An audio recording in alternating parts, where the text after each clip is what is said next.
Subscription کے button کو دبائیے اور ساتھ بیل آئیکن پر کلک کیجیے تاکہ آپ کو تمام ویڈیو فوراً مل سکیں۔ اس ویڈیو پسند آنے کی صورت میں اسے لائک، کمنٹ اور شیئر کرنا مت بھولیں۔ ماہ اپریل 1491 عیسوی میں فردینڈ نے غرناطہ پر اپنی پوری فوجی قوت کے ساتھ حملہ کیا۔ بادشاہ اور ملکہ کی طرح اندلس کے تمام نائٹ یہ حلف اٹھا کر آئے تھے کہ وہ غرناطہ فتح کیے بغیر واپس نہیں جائیں گے۔ شاہین کی وادی اور البکسرا کے مجاہدین کو اپنے علاقوں میں مصروف رکھنے کے لیے وہ سواروں کی ایک فوج روانہ کر چکا تھا۔ غرناطہ کی فوج کی قیادت موسیٰ کے ہاتھ میں تھی۔ اگرچہ غرناطہ میں منافقین اور غداروں کی ایک بہت بڑی جماعت کام کر رہی تھی، تاہم عوام کی اکثریت موسیٰ کے اشاروں پر جان دینے کے لیے تیار تھی۔ فردینڈ اپنی گزشتہ ناکامیوں سے سبق سیکھ چکا تھا۔ اس نے اپنی قوت کی برتری کے باوجود شہر پر براہ راست حملہ کرنے کی بجائے کچھ دور پڑاؤ ڈال کر کرب و جوار کی بستیوں میں ماردھاڑ شروع کر دی۔ وہ 3 اطراف سے غرناطہ کا محاصرہ کر چکا تھا، لیکن اس کی فوج شہر پر حملہ کرنے کی بجائے شہر سے باہر باغات جلانے اور فصلیں تباہ کرنے میں مصروف تھی۔ فردینڈ کو یہ یقین تھا کہ ایک طویل محاصرے کے بعد اہل غرناطہ فاقہ کشی سے تنگ آ کر ہتھیار ڈالنے پر مجبور ہو جائیں گے، اس لیے وہ باہر کے کسانوں کی بستیاں جلانے کے بعد انہیں غرناطہ میں پناہ لینے پر مجبور کر رہا تھا۔ 2 ماہ میں وہ غرناطہ کے 3 اطراف میلوں تک سبز و شاداب علاقہ ویران کر چکا تھا۔ صرف جبل البشارت کی طرف سے غرناطہ کے لیے باہر کی رسد و کمک کے راستے کھولے تھے۔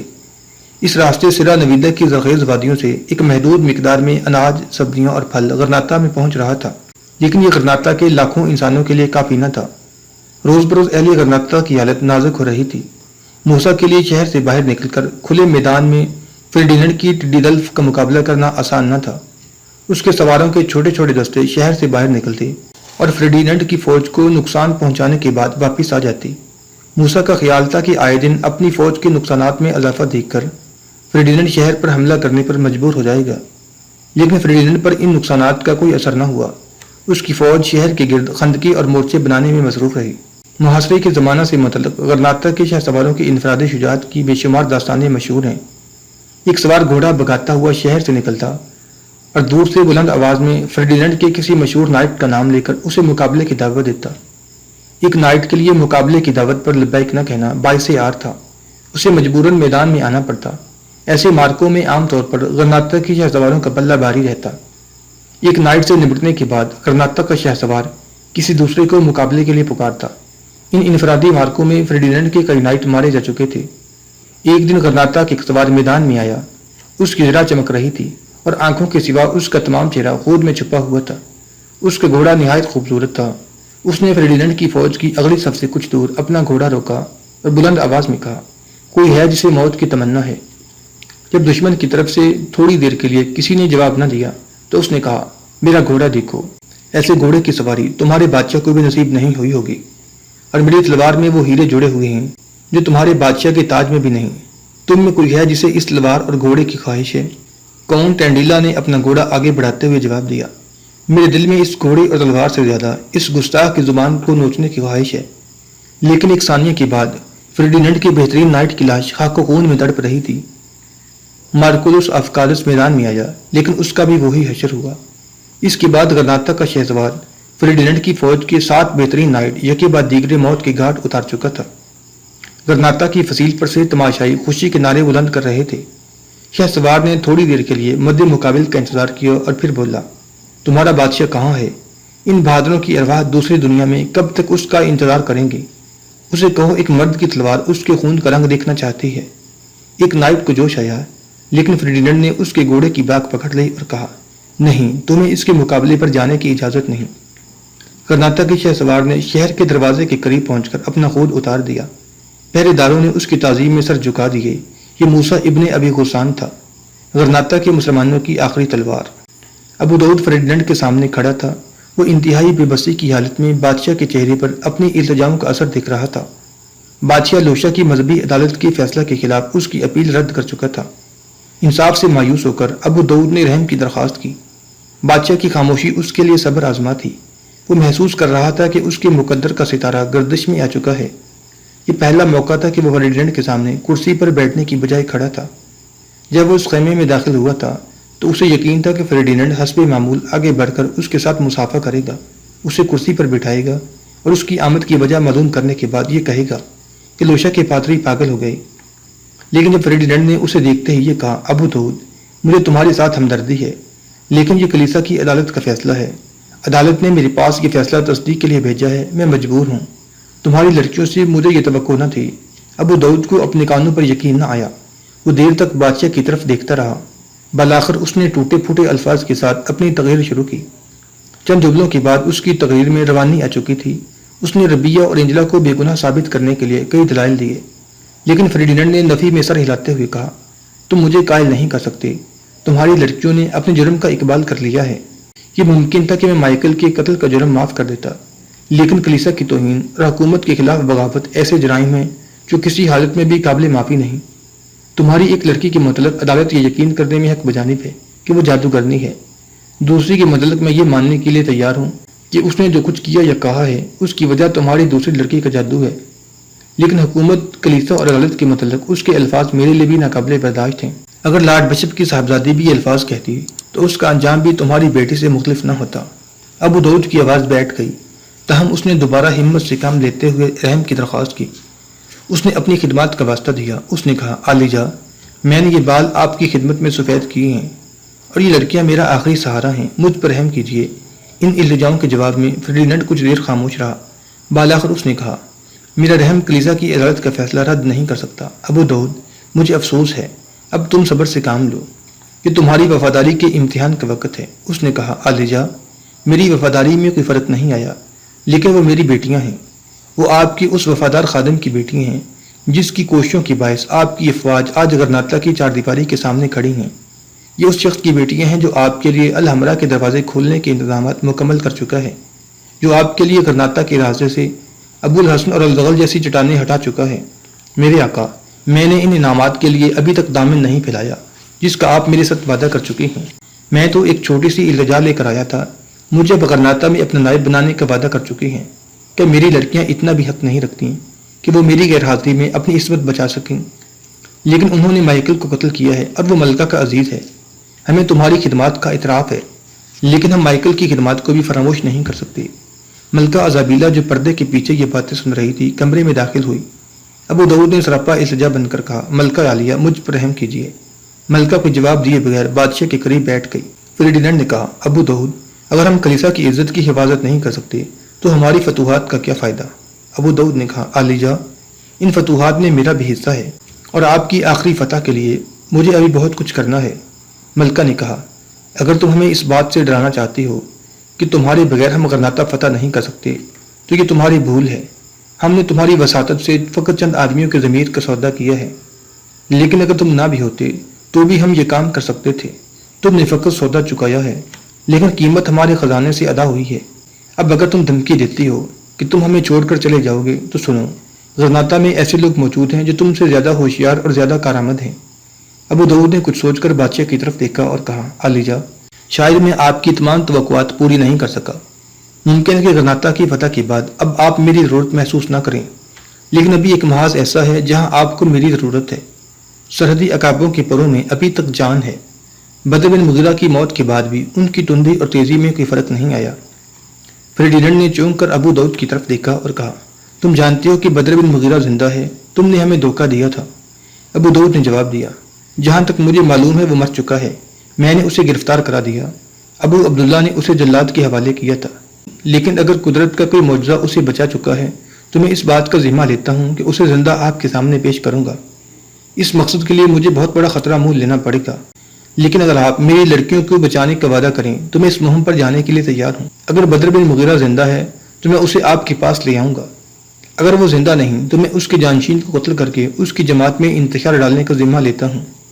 فریڈینڈ نے کہا، غرناطہ کی فوج کے چند قیدیوں نے ہمیں بتایا ہے کہ وہ زندہ ہے، لیکن تم ایک بار اسے دھوکہ دے چکے ہو۔ ہم تمہارے ساتھ کوئی وعدہ کرنے سے پہلے یہ جاننا ضروری سمجھتے ہیں کہ اس مہم میں تمہاری کامیابی کے امکانات کیا ہیں۔ عالیجا، میں گستاخی کے لیے معافی چاہتا ہوں، لیکن یہ سودا ہے۔ مجھے یہ یقین ہے کہ میری کامیابی کے امکانات بہت روشن ہیں، لیکن میں اس وقت تک آپ کو کچھ نہیں بتاؤں گا جب تک آپ میری لڑکیوں کی جان بخشی کا وعدہ نہیں کرتے۔ فریڈینڈ نے ملکہ کی طرف دیکھا اور پھر تھوڑی دیر سوچنے کے بعد کہا، ابو داؤد، بیٹھ جاؤ۔ سنو، اگر تمہاری لڑکیوں پر کلیسا کی توہین کا جرم عائد نہ ہوتا تو ہمارے لیے جان مائیکل کا قتل بھول جانا مشکل نہ تھا۔ تاہم تمہاری اس مہم کی کامیابی کے بعد ہم لارڈ بشپ سے تمہاری لڑکیوں کی سزا معاف کرا سکیں گے۔ عالیجا، آپ کو اس غلام کے ساتھ وعدہ کرنا ہوگا ہم وعدہ کرتے ہیں کہ تمہاری لڑکیوں کی سزا معاف کر دی جائے گی، لیکن اگر تم شرط پوری نہ کر سکے تو دوبارہ ہمارے سامنے ان کا ذکر نہ کرنا۔ ابو داؤد نے کہا، عالیجا، میں 1 مہینے کی مہلت چاہتا ہوں۔ آج قمری کی 5 تاریخ ہے۔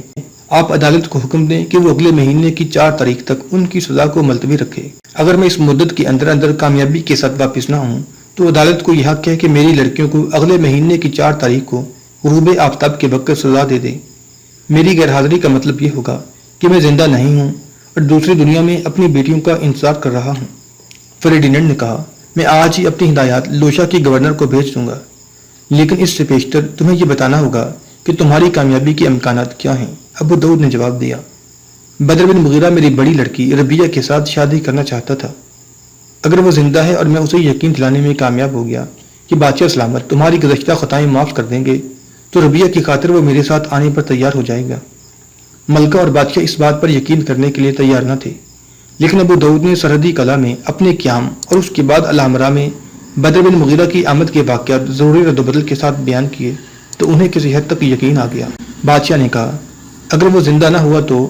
ابو داؤد نے جواب دیا، اگر وہ زندہ نہ ہوا تو یا آپ یہ سنیں گے کہ اس کا جانشین مارا جا چکا ہے، اور یا آپ یہ دیکھیں گے کہ ان کا ایک بااثر گروہ آپ کی طرف صلح کا ہاتھ بڑھا رہا ہے۔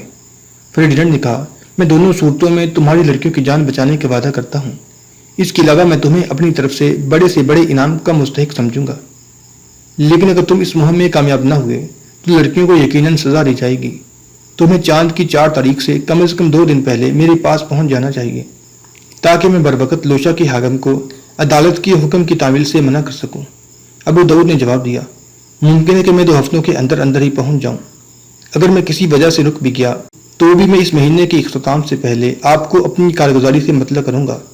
اگر ضرورت ہوئی تو شاید مہلت مانگوں، اور مجھے یقین ہے کہ جہاں پناہ ایسی صورت میں مجھے چند دنوں کی مہلت ضرور دیں گے، لیکن اگر اس مہینے کی آخری تاریخ تک حضور کی خدمت میں میری طرف سے کوئی پیغام نہ آئے تو حضور سمجھ لیں کہ یہ غلام آپ پر نثار ہو چکا ہے۔ فریڈینڈ نے کہا، تمہاری درخواست آنے پر ہم چند دن کی اور مہلت دے سکیں گے۔ ابو داؤد آگے بڑھا اور دوزانو ہو کر فریڈینڈ کے ہاتھ کو بوسہ دینے کے بعد بولا، عالیجا، میری کامیابی کے لیے دعا کریں۔ پھر وہ ملکہ کی طرف متوجہ ہوا۔ ملکہ نے اس کی طرف ہاتھ بڑھا دیا۔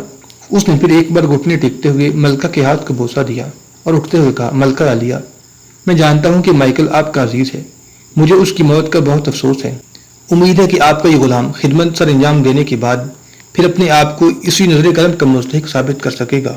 ملکہ نے کہا، میں اس مہم میں تمہاری کامیابی کو مائیکل کے قتل کی تلافی سمجھوں گی۔ ہمیں عقب سے قبائلیوں کے اکا دکا حملے پریشان کر رہے ہیں۔ تھوڑی دیر بعد ابو داؤد ایک تیز رفتار گھوڑے پر بیٹھ کر عقاب کی وادی کا رخ کر رہا تھا۔ اسے ایک طرف الحمرا کی شاندار عمارتیں اور دوسری طرف فریڈینڈ کی فوج کے خیموں کی قطاریں دکھائی دے رہی تھیں، اور پھر ایک ٹھنڈی سانس لینے کے بعد بولا، الحمرا، تیری 4 دیواری سے بڑے بڑے بادشاہوں کے جنازے نکلے ہیں، میری طرف دیکھ، میں کسی کی امنگوں کا جنازہ ہوں، میری بے بسی کسی کے حسین سپنوں کی تعبیر ہے۔ ابو داؤد نے فریڈینڈ کی افواج کے خیموں کی طرف دیکھا اور اپنے دل میں کہا، مورخ یہ کہیں گے کہ غرناطہ کو فریڈینڈ نے فتح کیا تھا۔ تاریخ میں یہ لکھا جائے گا کہ فریڈینڈ کی افواج غرناطہ کی افواج سے طاقتور تھیں۔ کاش میں جانے سے پہلے الحمرا کے ہر پتھر پر یہ لکھ سکتا کہ ابو داؤد نہ ہوتا تو مورخ فریڈینڈ کو غرناطہ کے فاتح کی حیثیت سے یاد نہ کرتے۔ غرناطہ کے آسمان تم گواہ ہو کہ کسی قوم کو دشمن کے فریڈینڈ تباہ نہیں کرتے، بلکہ اس کے اپنے ابو داؤد اسے موت کی گھاٹ اتارتے ہیں۔ الحمرا، خدا حافظ، غرناطہ، الوداع۔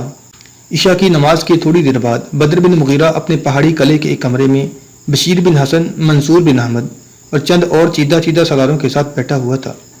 ایک دن قبل اس کی فوج سرحد پر ایک کامیاب حملہ کرنے کے بعد واپس آئی تھی اور اب ایک تازہ حملے کی تفصیلات طے ہو رہی تھیں۔ ایک سپاہی نے کمرے میں داخل ہو کر ادب سے سلام کرنے کے بعد کہا، سرحد سے 4 سپاہی ایک آدمی کو گرفتار کر کے لائے ہیں، ان کا خیال ہے کہ وہ کوئی جاسوس ہے۔ سپاہی یہ کہتے ہیں کہ سرحد کے سالار کے سامنے اس نے بیان دینے سے انکار کر دیا تھا، اس کا مطالبہ ہے کہ مجھے سالار اعظم کے سامنے پیش کیا جائے۔ بدر بن مغیرہ نے کہا، اسے سردست قید میں رکھو اور صبح میرے سامنے پیش کر دو۔ سپاہی نے کہا، لیکن وہ ابھی آپ سے ملنے پر مصر ہے، وہ یہ کہتا ہے کہ میں ایک اہم خبر لے کر آیا ہوں۔ اس کا نام کیا ہے؟ وہ اپنا نام بتانے سے بھی انکار کرتا ہے۔ وہ یہ کہتا ہے کہ اگر سالار اعظم مجھ سے نہ مل سکیں تو مجھے بشیر بن حسن کے سامنے پیش کیا جائے۔ بدر بن مغیرہ نے کچھ سوچ کر کہا، وہ کون ہو سکتا ہے؟ اچھا بلاؤ اسے۔ تھوڑی دیر بعد سپاہی ابو داؤد کو کمرے میں لے آئے۔ بدر اور اس کے ساتھی چند ثانیہ غصے کی بجائے حیرت اور پریشانی کی حالت میں اس کی طرف دیکھتے رہے۔ ابو داؤد کو اب تک یہ یقین نہ تھا کہ بدر بن مغیرہ واقعی زندہ ہے۔ وہ سہمی ہوئی نگاہوں سے اس کی طرف چند بار دیکھنے کے بعد بولا، اب مجھے یہاں دیکھ کر حیران ہوں گے، لیکن مجھے آنا پڑا۔ بدر بن مغیرہ نے کہا کہ تم نے اپنی جرت کا مظاہرہ کرنے میں زیادتی سے کام نہیں لیا۔ میں جانتا ہوں کہ میں بدترین سزا کا مستحق ہوں، لیکن جو سزا میں نے خود اپنے لیے تجویز کی ہے وہ شاید آپ بھی میرے لیے تجویز نہ کریں۔ لیکن اس سے پہلے میں کچھ کہنا چاہتا ہوں۔ تم یہ کہنا چاہتے ہو کہ فردینڈ کی فوج بہت زیادہ ہے، اس لیے ہم ہتھیار ڈال دیں؟ نہیں، میں آپ کو یہ بتانے آیا ہوں کہ لوشا کی عدالت ربیہ اور انجلا کو زندہ جلانے کی سزا دے چکی ہے، اور آپ اگر چاہیں تو انہیں بچا سکتے ہیں۔ بدر بن مغیرہ اور بشیر بن حسن کبھی ایک دوسرے کی طرف اور کبھی ابو داؤد کی طرف دیکھ رہے تھے۔ ان کی نگاہیں یہ کہہ رہی تھیں کہ ابو داؤد جھوٹ کہتا ہے، یہ ان کے لیے کوئی نیا پھندا لے کر آیا ہے، لیکن ان کے دلوں کی دھڑکنیں یہ کہہ رہی تھیں کہ اگر یہ خبر درست ہوئی تو ابو داؤد ان کی نگاہ میں دنیا کا ایک ذلیل ترین انسان تھا۔ لیکن اس یقین کے باوجود یہ سب جھوٹ ہوگا۔ ربیہ اور انجلا کو زندہ جلائے جانے کا تصور انہیں اضطراب اور پریشانی کی انتہا تک پہنچا دینے کے لیے کافی تھا۔ ابو داؤد نے پھر کہا، میں جانتا ہوں کہ آپ کو یقین نہیں آئے گا، آپ مجھے فریبی، دغاباز اور منافق سمجھنے میں حق بجانب ہیں، لیکن آپ اور بشیر جس قدر مجھے جانتے ہیں اس سے کہیں زیادہ ربیہ اور انجلا کو جانتے ہیں۔ ربیہ پہلے ہی مسلمان تھی اور اب انجلا بھی مسلمان ہو چکی ہے۔ آپ یہ جانتے ہیں کہ ان کے دلوں میں نسوانی حیا اور غیرت ہے۔ میں آپ کو یہ بتانے آیا ہوں کہ فردینڈ کے ایک نائٹ نے ان کی عزت پر حملہ کیا تھا اور انہوں نے اس نائٹ کو قتل کر دیا۔ عدالت نے قتل کے جرم میں ربیہ پر مقدمہ چلایا تھا اور اسے موت کی سزا دی تھی، لیکن فیصلے کے دن اچانک انجلا نے عدالت میں پہنچ کر یہ بیان دے دیا کہ فردینڈ کے نائٹ کی قتل کی اصل مجرم میں ہوں۔ اس نے اپنے بیان میں یہ بھی تسلیم کیا کہ وہ مسلمان ہو چکی ہے۔ اس کے علاوہ اس نے عدالت اور کلیسا کی توہین کی ہے اور حکومت کے متعلق اس کی تقریر نہایت باغیانہ تھی۔ عدالت نے ربیہ کو جادوگرنی اور حکومت اور کلیسا کے دشمن قرار دیا ہے اور انجلا پر حکومت کے خلاف بغاوت، اپنی مذہب سے ارتداد اور کلیسا اور عدالت کی توہین کے جرائم عائد کیے ہیں، اور فردینڈ کے نائٹ کی قتل کا جرم بھی ان دونوں پر عائد کیا ہے۔ اب انہیں زندہ جلائے جانے کی سزا دی جا چکی ہے۔ بدر بن مغیرہ نے سوال کیا، کب؟ ابو داؤد نے پریشان سا ہو کر جواب دیا، اس سوال کا جواب دینے کے لیے میں مناسب موقع کا منتظر تھا۔ بدر بن مغیرہ نے اپنے ساتھیوں کی طرف دیکھتے ہوئے کہا، بشیر اور منصور کے سوا باقی سب جا سکتے ہیں۔ جب وہ کمرے سے باہر نکل گئے تو بدر نے کہا، ابو داؤد، مومن ایک ہی سوراخ سے 2 بار نہیں ڈسا جا سکتا۔ اگر لوشا کا شہر آسمان پر نہیں تو میری بات پر یقین کرو کہ میرے آدمی 1 ہفتہ کے اندر اندر اس واقعے کی چھان بین کر لیں گے، اور یہ میں اس لیے کہہ رہا ہوں کہ اگر تم مجھے دھوکہ دینے کی نیت سے آئی ہو تو تمہیں اپنے انجام سے بے پرواہ نہیں ہونا چاہیے۔ ابو داؤد نے جواب دیا، میں آپ کو یہ مشورہ نہیں دوں گا کہ آپ کو کیا کرنا چاہیے۔ میرے گزشتہ اعمال کے پیش نظر آپ میری ہر بات پر شک کرنے میں حق بجانب ہیں۔ آپ یہ سوچ رہے ہوں گے کہ اس دفعہ میں نے الحمرہ کی بجائے آپ کے لیے لوشا میں ایک پندہ تیار کیا ہے، لیکن میں طلوع آفتاب سے پہلے یہ ثابت کر سکوں گا کہ ربیہ اور انجلا کے متعلق میں نے جو کچھ کیا ہے وہ صحیح ہے۔ مجھے اب صبح تک اپنی قید میں رکھیں، صبح تک میں اپنا تحریری بیان آپ کے سامنے پیش کروں گا۔ میں یہ چاہتا ہوں کہ مجھے قید میں لکھنے کی اجازت دی جائے۔ بشیر نے کہا، تم ہمارے لیے ایک معمہ بننے کی کوشش نہ کرو۔ اگر تمہاری زبان کا جادو ٹوٹ چکا ہے تو تمہاری تحریر بھی ہمیں بیوقوف نہیں بنا سکے گی۔ ہم لوشا سے تمہاری ہر بات کی تصدیق کریں گے۔ تم نے بدر کے سوال کا جواب نہیں دیا، انہیں کب سزا دی جائے گی؟ انہیں اگلے چاند کی 4 تاریخ کو غروب آفتاب کے وقت زندہ جلایا جائے گا، منصور نے کہا۔ تم یہ چاہتے ہو کہ ہم اس دن لوشا پر حملہ کریں؟ ہم فردینڈ کی یہ خواہش بھی پوری کر دیتے، لیکن افسوس یہ ہے کہ لوشا ہم سے ذرا دور ہے۔ تم لوگوں نے فوجی معاملات میں ہماری ذہانت کا غلط اندازہ لگایا ہے۔ اگر وہ سرحد کے آس پاس کسی شہر میں فریب کا جال بچھاتا تو ممکن ہے کہ ہم اس کی خواہش کا احترام کرنے پر مجبور ہو جاتے۔ اب اگر ہم دھوکہ کھانے کے لیے تیار نہ ہوں تو تمہیں اس شخص کی حماقت کا ماتم کرنا چاہیے جس نے جال بچھاتے وقت یہ نہیں سوچا کہ یہ شاہین جنہیں وہ پنسانا چاہتا ہے بینائی سے محروم نہیں۔ بدر نے کہا، ابو داؤد، اگر میں یہ فرض بھی کر لوں کہ عدالت ربیہ اور انجلا کو سزا دے چکی ہے تو تمہیں جانتے ہوئے میں اس بات پر کیوں کر یقین کر سکتا ہوں کہ ہمیں لوشا پر حملہ کرنے کی ترغیب دینے کے لیے جو سازش کی گئی ہے اس میں تم نے عدالت اور حکومت کے ساتھ تعاون نہیں کیا۔ میں یہ کیوں نہ سوچوں، یہ سب ایک کھیل ہے۔ حکومت نے تمہاری مرضی سے انہیں گرفتار کیا ہے اور عدالت نے تمہاری مرضی سے ان پر مقدمہ چلایا ہے، اور لوشا میں اگلے چاند کی 4 تاریخ تک ہماری راہ دیکھی جائے گی۔ ہو سکتا ہے کہ اس دن ایک فردی چتا بھی تیار کی جائے اور تم اپنی لڑکیوں کو چتا کے سامنے کھڑا کرتے ہوئے بھی شرم محسوس نہ کرو، لیکن ہماری آمد سے مایوس ہو کر تم فریب کا جال سمیٹنے پر مجبور ہو جاؤ۔ کاش تم میں تھوڑی بہت انسانیت ہوتی اور تم ذلت کے چند ٹکڑوں کے لیے اپنی لڑکیوں کو لوشا کے باشندوں کے سامنے سامان تضحیق نہ بناتے۔ یاد رکھو، اگلے چاند کی 4 تاریخ کو میرے آدمی لوشا میں موجود ہوں گے۔ وہ اس کھیل کے اختتام تک وہاں رہیں گے، اور جب مجھے یہ اطلاع ملے گی کہ ربیہ اور انجلا دکھاوے کی چتا سے نکال کر گھر پہنچا دی گئی ہیں تو تمہیں پھانسی دی جائے گی۔ اس وقت تک تم میری قید میں ہو۔ تم اس نئے جرم کے بغیر بھی بدترین سزا کی مستحق ہو، لیکن میں تمہیں اس شرط پر چھوڑنے کے لیے تیار ہوں کہ تم مجھے اس سازش کی تمام تفصیلات بتا دو۔ مجھے یہ گوارا نہیں کہ لوشا کے عوام تمہاری لڑکیوں کا تماشا دیکھیں۔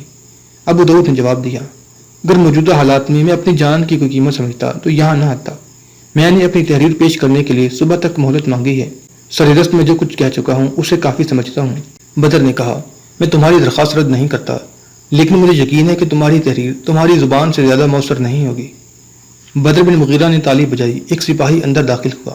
بدر نے کہا، اسے لے جاؤ اور محفوظ کمرے میں اس کے قیام کا انتظام کرو۔ اس کے کھانے پینے اور آرام کا خیال رکھو۔ اسے لکھنے کی سہولت مہیا کی جائے، لیکن اس کی نگرانی میں کوئی کوتاہی نہ ہو۔ یہ کہہ کر بدر ابو داؤد کی طرف متوجہ ہوا اور بولا، تمہیں بھی میں یہ ہدایت کرتا ہوں کہ یہاں سے بھاگنے کی کوشش بے سود ہوگی۔ ابو داؤد کو جواب دیے بغیر سپاہی کے ساتھ باہر نکل گیا۔ دروازے پر 4 اور سپاہی جو ننگی تلواریں لیے کھڑے تھے ان کے ساتھ ہو گئے۔